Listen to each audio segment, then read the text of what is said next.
Welcome to chapter number 14, producing and printing consistent color. Now this chapter is going to get into a lot of the technicals, not do a lot of different information, but it's going to teach you a lot about color management and why it's important in the digital era. After you've edited an image, you probably want to share or publish it in some way. Ideally, you've been editing the final output in mind, and you've managed file resolution, colors, file size, and other aspects of the image accordingly. But as you prepare to output the file, you have another opportunity to make sure your image will look its best. If you plan to print the image, whether you'll print it on your own printer or send it to a service provider for professional printing, you should perform the following task for the best results.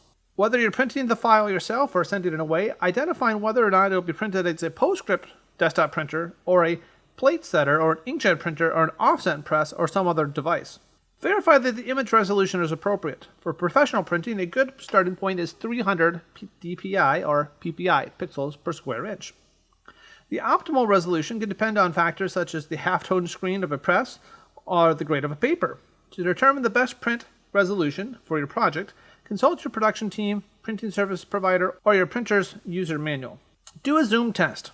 Take a close look at the image, zoom in and check and correct sharpness, color correction, noise, and other issues that can affect the final printed quality. Be prepared to design for a bleed, extending the image past the edge if you want any part of the layout to print right up to the edge of the page. A bleed ensures that there isn't an unprinted gap at the end of the page, even if the page is trimmed a little wide of the crop marks. You may need to extend the canvas and the design of all sides, typically about 1/4 of an inch. Again, your print service provider can recommend the bleed that amount works for their equipment.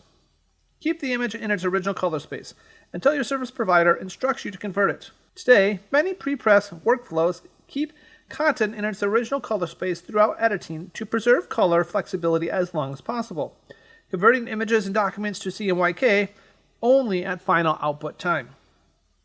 Before flattening Photoshop layers, ask your production team first. Some workflows may depend on preserving, not flattening, Photoshop layers so that other applications such as Adobe InDesign can control the visibility or imported layers from within their documents. Soft-proof the image to simulate the on-screen how the colors will be printed. Now let's get started. Book recommends going ahead and opening the software and choosing Control-Alt-Shift if you're Windows or Command-Option-Shift if you're a Mac, and then restoring the defaults. I've already done that. I'm going to go ahead and open the 14 start file.psd. And then, as our practice is, if you've been following along, we're going to go with Save As, and then we're going to call it Save As 14 Working. .psd for Photoshop file, yes for maximum compatibility. Next, we're going to perform a zoom test. It's expensive to redo a print job. Hundreds or thousands of pictures later, you might have to cough up hundreds or thousands of dollars to redo a print test. So before you send out an image for final output, take a few minutes to make sure everything is appropriate for output device and you haven't overlooked any potential problematic details.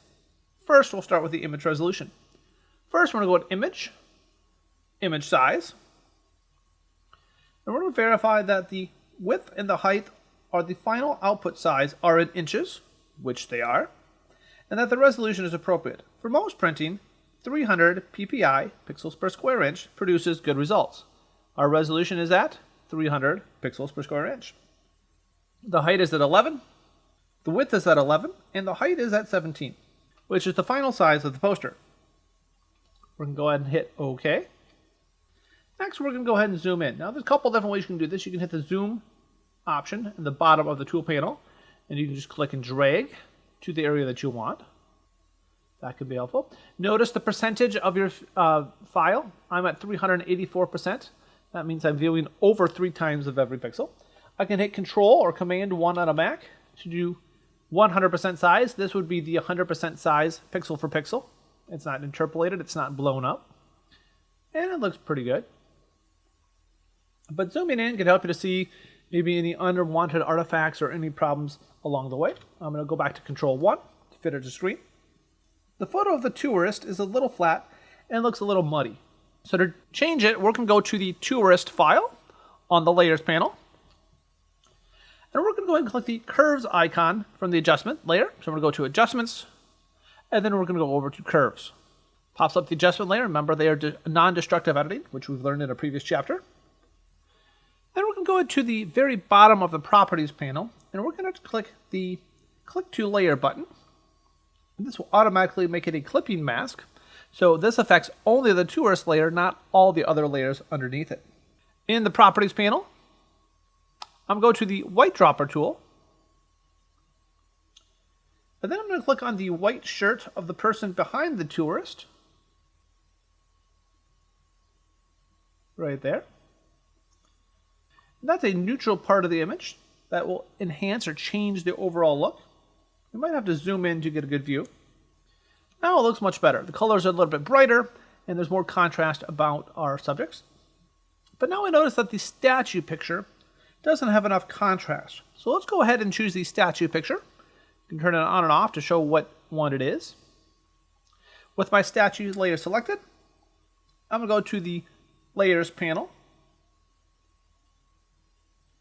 Under the Adjustments, I'm going to go ahead and choose Levels, which looks like the little histogram. Then we're going to go ahead and click the Clip to Layer button, so it's a clipping mask just to the statue portion. And then we're going to go to the Automatic Calculate a More Accurate Histogram button. Click that one. That does some automatic adjustments to make some changes. Notice it did have a little exclamation mark point. That's showing that Photoshop first displays the histogram based on the cached data, because it displays them more quickly, but it's often less accurate. Refreshing the histogram ensures that it is accurate and up to date before you make your edits. We're going to go ahead and change some settings here. We're going to go ahead and make the shadows 31. That's darkening them up a bit, as you can tell. We're going to change the midtones to be 1.6. And we're going to go ahead and change the highlights to be 235. Now this is increasing the contrast of the blacks and the whites, and a little bit in the midtones. And you can notice it looks much better. Significantly better in the contrast. We're going to go ahead and save the file. Control-S or Command-S on a Mac. Now a little bit about color management. Because RGB, red, green, blue, and CMYK, cyan, magenta, yellow, black, color models use different display methods to show their colors. Each reproduces a different color gamut, G-A-M-U-T. It's the idea of color range and color space. For example, RGB uses light to produce color, so that its gamut includes fluorescent colors, such as those you would see maybe in a neon sign. In contrast, printing inks excel at reproducing certain colors that can lay outside the RGB gamut, such as some pastels and pure black. But not all RGB and CMYK gamuts are all alike. Each monitor and printer model differs to display a slightly different gamut selection of colors. For example, one brand of monitor may produce slightly brighter blues than another. The color space for a device is defined by the gamut it can reproduce. The color management system in Photoshop uses International Color Consortium, ICCC, compliant color profiles that work like translators to help maintain color appearance when colors are converted from one color space to another. An ICC color profile is the description of a device's color space, such as CMYK color space of a particular printer. You specify which profiles are used to accurately proof and print your images. Once you selected the profiles, Photoshop can embed them into your images so that Photoshop and other applications can consistently maintain the colors of your images. Now to specify color management defaults. Now the color settings are set up in a certain way when you open the file. Many of the color settings you can override as needed, and to assign a profile or conversion between two different profiles. To do that, we're going to go to Edit, down to Color Settings. Next, we're going to go to the Color Settings, and without changing it from the North American General Purpose 2, we're going to go ahead and click and hover over, and we can see many different color patterns. And we're going to click and drag over here now to the North American Pre-Press 2, and notice some of these changes changed now from Adobe RGB instead of the standard RGB, and a few other settings changed. Then we're going to go ahead and hit OK. Colors on a monitor display different combinations of red, green, and blue light, called RGB. When printed colors are combined, it's using 4 different inks, cyan, magenta, yellow, and black, CMYK, and there is actually going to be a different way of displaying. Not all the colors you can see in your monitor are possible to print in that same color on a piece of paper. Before we convert an image from RGB to CMYK, you can preview the RGB color values that are outside the color gamut. We're going to go to View, then we're going to go to Fit on Screen. So we see the entire picture here. Then we're going to go back up to View, and we're going to go down to Gamut Warning, the third option. Now the gray gamut color produces much of the image, especially in the blue areas. A typical CMYK press can produce a relatively narrow range of blue compared to the RGB gamuts. So it's not unusual to have an image with RGB blue values that are outside the CMYK printable range. In out-of-gamut areas, the printer will end up printing the closest shade of blue possible. Because the gray indicator color is hard to distinguish in the image, we're going to change it to a more visible color. We're going to go to Edit, down to Preferences, over to Transparency and Gamut. We're going to go ahead and click the Gamut Warning, which is default gray. And we're going to select a vivid color, such as a purple or a bright green. Be very distinct with a bright green, and hit OK. And then we'll go ahead and hit OK from the dialog box. Now notice a bright green shows up in my piece. It's very obvious what is able to be printed and what is able to not accurately be printed under the CMYK colors. We're going to go up to View, Gamut Warning to turn it off so we no longer see that color. Now proofing document colors on a monitor. You're going to select a proof color so that you can view an on-screen simulation of that document, what it looks like when printed. An accurate proof profile lets you proof on the screen, called soft proof. To do so, we're going to go up to View, Proof Setup, down to Customize. It'll pop up yet another menu, and there are lots of menus in this chapter. We want to go ahead and make sure that Preview is selected, which it is already activated.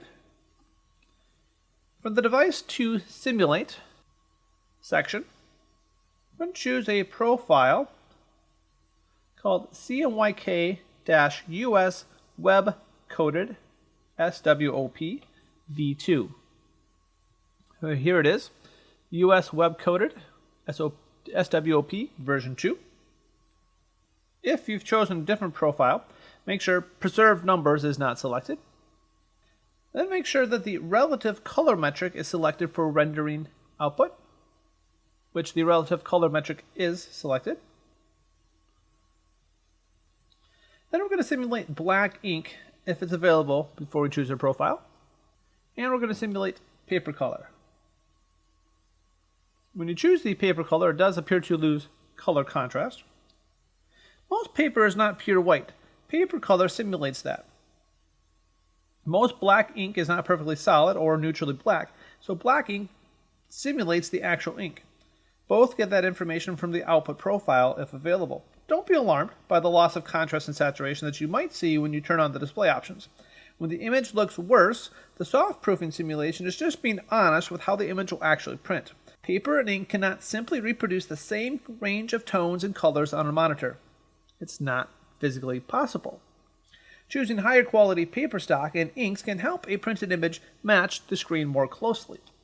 We're going to move over a little bit, and we're going to go ahead and toggle the preview on and off. You can definitely see the difference between them. And then we're going to go ahead and hit OK. Then we'll go back to View. And if Proof Color is enabled, which it is, we're going to go ahead and click to disable it. Now, bringing colors into the output gamut.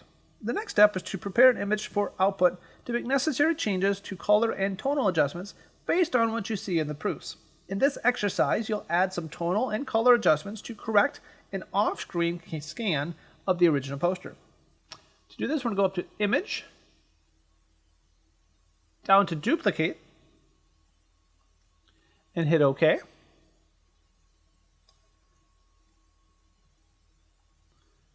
It gives us a second version of the file. My first one's here, my second one's here. And then we're going to go to Window, down to Arrange, and over to 2 up vertical. You can see them side by side. We can adjust the hue and saturation of the image to move all colors into the proper gamut. Now let's work with the original, the version here on the right, the working 14 working.psd. It is now activated. And then we're going to go ahead and select the Visit Paris layer. We're going to go up to Select. And then we can go down to Color Range. In the Color Range dialog box, we're going to choose Out of Gamut from the selection menu. Way at the bottom. And then we're going to go ahead and hit OK. Notice the areas that are selected now are the ports that are not able to be printed exactly as we see on the screen. Then we're going to go to View, down to Extras,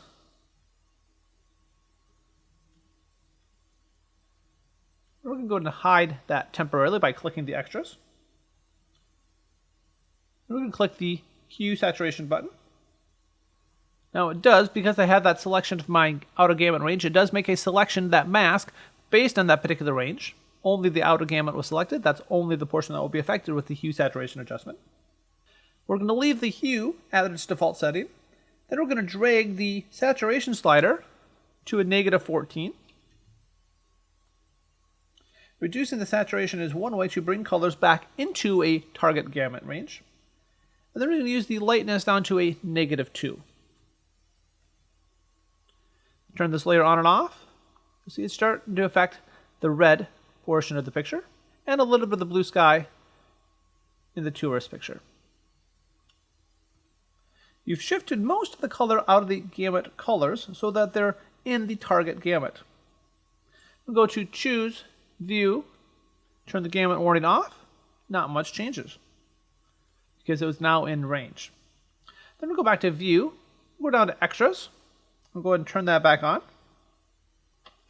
When we go back to View, and now to Extras, nothing is shown as selected.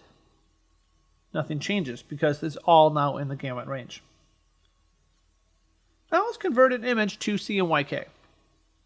Now it's a general idea to use a RGB because that's the mode your camera, your phone has captured the image in. We want to keep it as long as possible while doing your edits.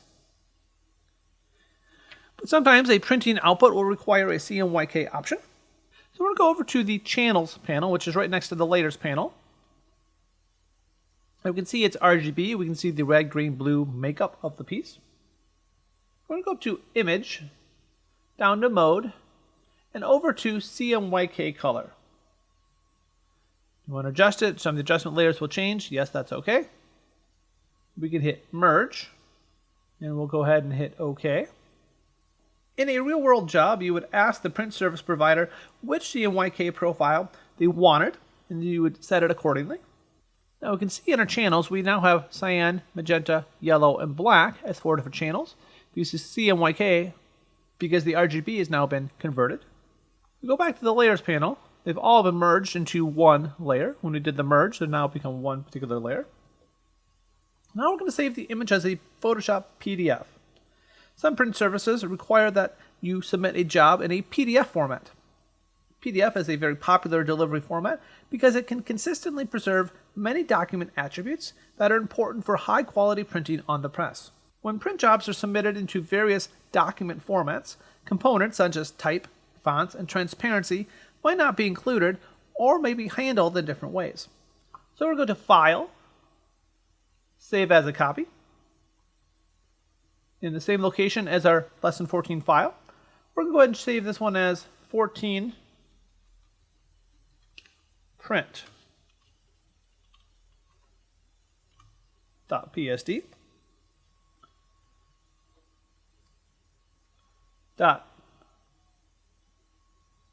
.pdf.